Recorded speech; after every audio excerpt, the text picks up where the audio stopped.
মৃত্যুশয্যায় বাবার পাশে না থাকায় স্ত্রীকে ছেড়ে দেওয়ার ঘোষণা হিরো আলমের। আলোচিত কন্টেন্ট ক্রিয়েটর আশরাফুল হোসেন আলম ওরফে হিরো আলমের পালক বাবা আশ্রয়দাতা আব্দুর রাজ্জাক মারা গেছেন।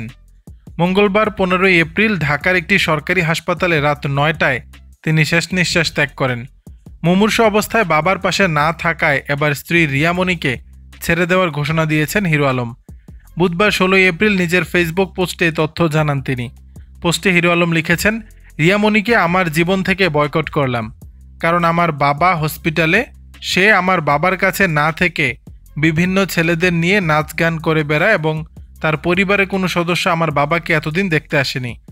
আমার বাবা বেঁচে থাকতে হাসপাতালে দেখতে এলো না, তাহলে আমি পড়ে থাকলে সে কি করবে? রিয়াকে বিপদ থেকে পথে ফেরানোর চেষ্টা করার কথা উল্লেখ করে হিরো আলম আরও লেখেন, রিয়ামণি ঢাকা শহরে বিভিন্ন বারের ডান্সার। সেখান থেকে আমি একটা ভালো পথে আনার চেষ্টা করেছিলাম।